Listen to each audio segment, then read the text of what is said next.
قرآن مجید میں 3 آیات ہیں جس سے ہم کو پتہ چلتا ہے کہ کس طرح سے شراب مرحلہ وار حرام ہوئی۔ پہلے تو صرف شراب کی مذمت قرآن میں بیان کی گئی، یہ خراب چیز اور اس کا نقصان اس کے فائدے سے زیادہ ہے۔ دوسرے مرحلے میں حالت نماز میں شراب منع کی گئی۔ تیسرے مرحلے میں ٹوٹلی کسی بھی وقت پینے سے منع کر دیا گیا۔ تو اس سلسلے میں پہلی آیت ہے سورہ بقرہ کی۔ کچھ لوگ حضور علیہ الصلوۃ والسلام کے پاس آ کے عرض گزار ہوئے، یا رسول اللہ شراب کے بارے میں ہمارے دین میں کیا حکم ہے؟ تو اس پر یہ آیت نازل ہوئی جس میں اللہ تعالیٰ فرما رہے ہیں یسألونک عن الخمر والمیسر قل فیہما اثم کبیر ومنافع للناس اثمہما اکبر من نفعہما۔ اس میں اللہ تعالیٰ فرمائے یسألونک، آپ سے سوال کر رہے ہیں، آپ سے پوچھ رہے ہیں، مسئلہ معلوم کر رہے ہیں۔ یسألونک، آپ سے پوچھتے ہیں، عن الخمر، خمر کہتے ہیں شراب، والمیسر، اور جوئے کے بارے میں کہ کیا حکم ہے، آپ کے دین میں کیا تعلیم ہے اس بارے میں؟ قل، فرما دیجیے، فیہما اثم کبیر، ان دونوں میں بڑا ہی گناہ ہے، بڑی بری چیزیں ہیں دونوں، شراب اور جوا۔ قل فیہما اثم کبیر ومنافع للناس، جبکہ لوگوں کو کچھ فائدے بھی ہیں اس میں۔ مثلا شراب پینے سے آدمی سو جاتا، تھکا ہوا ہے تو فوری نیند آ جاتی کہیں، لیکن سائنس آج ثابت کی ہے کہ وقتیہ تو اس سے اس کو ریلیف ملتی بعد میں، مگر بیماری بڑھ جاتی ہے اس کے اندر، اور پھر پینے کے بعد بھی نیند نہیں آتی اور اس کے بعد ہیجان انگیز کیفیت پیدا ہو کے خودکشیاں بھی کرتے ہیں، لڑائی جھگڑے کئی کام کرتے۔ لیکن کچھ نہ کچھ فائدہ ہے جو لوگ بیان کرتے تھے اس زمانے میں کہ بھئی یہ فائدہ ہے، شراب اس واسطے پی رہے، تو اللہ تعالیٰ فرمائے کہ اس میں کچھ نفع ہوگا، لیکن فرما رہے ہیں قل فیہما اثم کبیر ومنافع الناس واثمہما، اور ان دونوں کا فائدہ، جوئے میں بھی فائدہ ہے نا، بعض وقت جیت گئے تو ایک دم رات رات پیسے آ جائے، لیکن اس کے بعد ہار گئے تو گھرا میں نکل جاتے، بیویاں بیچ دیے، کئی کاما کرے لوگ۔ تو فرمایا قل فیہما اثم کبیر ومنافع الناس واثمہما، اور ان دونوں کا گناہ، ان دونوں کی برائی، اکبر من نفعہما، ان کے فائدے سے زیادہ ہے، یعنی ان کا نقصان ان کے فائدے سے زیادہ۔ تو اس میں منع نہیں کیا گیا، صرف اس کی قباحت بیان کر دی گئی، شراب اور جوئے۔ یہ پہلی آیت۔ پھر اس کے بعد سورہ نساء کی آیت نمبر 85 نازل ہوئی کہ ایک مرتبہ چونکہ شراب منع نہیں تھی، مدینہ شریف میں بعض مسلمان ایک دعوت میں شراب پینے کے بعد مغرب کا وقت ہو گیا، تو چونکہ نماز فرض تھی تو نماز کے لیے کھڑے ہو گئے، تو امام صاحب بھی نشے میں تھے، مقتدی بھی نشے میں تھے، تو امام صاحب سورہ کافرون پڑھے مغرب کی نماز میں، تو سورہ کافرون میں قل یا ایھا الکافرون لا اعبد ما تعبدون ولا انتم عابدون، تو لا لا لا آ رہا، اس میں مطلب یہ ہے کہ تم جس کو پوچھتے ہو ہم اس کو نہیں پوچھتے، تم جس کی عبادت کرتے ہو اس کی عبادت نہیں کرتے، تو انہوں کیا کریں، نشے کی حالت میں ہر لاکھوں کھا گئے۔ قل یا ایھا الکافرون لا اعبد کی جگہ قل یا ایھا الکافرون اعبد ما تعبدون، تو معنی بالکل بدل گئے۔ اس کے معنی پہلے ہوتے تھے اللہ کے ساتھ پڑھیں تو تم جس کو پوچھتے ہو ہم اس کو نہیں پوچھتے، تو جب انہوں لا چھوڑ دیے، لفظ لا جس کا معنی ہوتے نہیں کے، تو معنی ہوئے تم جس کو پوچھتے ہو ہم بھی اسی کو پوچھتے ہیں، تو بالکل معنی بدل گئے۔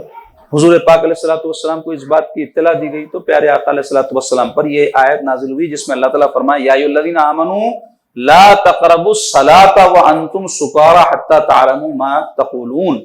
کیا فرمایا اللہ تعالیٰ، اے ایمان والو شراب کے قریب بھی مت پھٹکو، نشہ والی چیز، سکارا کہتے ہیں نشے والی چیز کو، مسکرات آپ نے سنا ہوگا، تو مت پھٹکو نماز کے قریب جب تم حالت نشہ میں ہو، حتی تعلموا، یہاں تک کہ تم جان لو، ما تقولون، جو کچھ کہہ رہے ہو، یعنی یہ نشہ اتر جائے، سمجھ میں آئے کیا بولے، ان کے ٹن پارٹی جب بات کرتی ہے آپ کو معلوم ہے، اس کو معلوم نہیں رہتا کیا بول رہا ہوں، سمجھ میں نہیں آتا، اس خود تو اس کے الفاظ بھی ہم کو سمجھ میں نہیں آتے، اس کو بھی سمجھ میں نہیں آتا کیا بول رہا ہے، تو کئی طراخاں دے دیتے، کئی گالی گلوچ کر دیتے، کئی ایسی باتیں کہہ دیتے، بعد میں معلوم ہوتا کہ ارے کئی کو بولا میں، تو اس واسطے اس میں منع کیا گیا۔ دوسرا مرحلہ تھا۔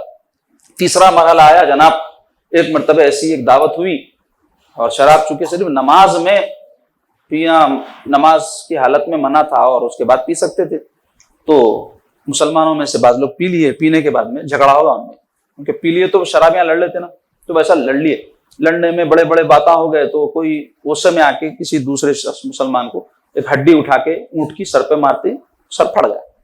حضور پاک علیہ الصلوۃ والسلام تک اس واقعے کی خبر پہنچی تو اب شراب کی ٹوٹل ممانعت والی آیت نازل ہوئی، سورہ مائدہ کی آیت نمبر 91 اس میں اللہ تعالیٰ فرما رہے ہیں یا ایھا الذین آمنوا، اے مومنو، انما الخمر والمیسر والانصاب والازلام رجس من عمل الشیطان فاجتنبوه لعلکم تفلحون۔ انما یرید الشیطان ان یوقع بینکم العداوۃ والبغضاء فی الخمر والمیسر ویصدکم عن ذکر اللہ وعن الصلاۃ فہل انتم منتہون.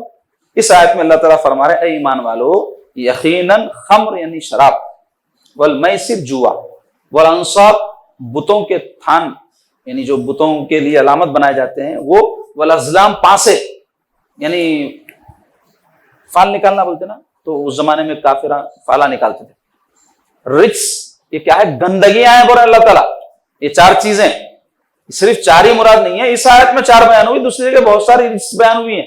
تو اس میں بیان کر رہے ہیں شراب، جوا، بت اور ازلام پانسے رجس ہے، گندی چیزیں ہیں. من عمل الشیطان، شیطان کے کام ہے. فاجتنبوہ، بس اس سے اجتناب کرو، اس سے بچو. لعلکم تفلحون، تاکہ تم کامیاب ہو جاؤ. تو اگر یہ کرو گے تو کیا ہوگا؟ ناکام ہو جاؤ گے. اس سے بچو گے تو کیا ہوگا؟ کامیاب ہو جاؤ گے. اور کامیابی سے مراد کیا؟ دنیا کی کامیابی ہے. صرف دنیا کی کامیابی مراد نہیں ہے، دنیا اور آخرت دونوں کی کامیابی مراد. اب اس کے نقصانات کیا ہے آگے بیان ہو. انما یرید الشیطان، کہ شیطان ارادہ کرتا ہے، ان یوقع، کہ وہ واقع کر دے، وہ تم کو مبتلا کر دے کس میں؟ تمہارے بیچ میں بینکم العداوہ دشمنی، والبغضاء اور بغض، فی الخمر والمیسر، شراب اور جوے کا نقصان کیا ہے؟ تمہارے بیچ میں شیطان دشمنی ڈالتا ہے. پی کے لڑ لیتے نہیں ایسے. جوا جب ہوتا ہے ایک جنا جیت گیا ایک جنا ہار گیا، ہارا سو والے کو جیتا سو والے سے تکلیف ہو جاتی. تو اس واسطے اس سے کیا کرتا ہے شیطان؟ خمر اور میسر سے تمہارے بیچ میں دشمنی پیدا کرتا ہے. وَيَصُدَّكُمْ، اور تم کو روک دے گا اس سے، عن ذکر اللہ. بڑمبا نشہ کرنے والا نماز پڑھا ہوا رہتا پیلے کے انہیں، تو نماز سے اور اللہ کی یاد سے، عن ذکر اللہ والصلاۃ، اور نماز سے روک دے گا. فَهَلْ أَنْتُمْ مُنْتَهُونَ، تو کیا تم باز نہیں ہوگے؟ اللہ تعالیٰ فرماتا. تو اس آیت پاک کے ذریعے شراب کیا ہو گئی؟ بینڈ ہو گئی. تو یہ ایک اہم معلومات ہے جو میں موضوع کی مناسبت سے ضروری سمجھا آپ کو بیان کروں.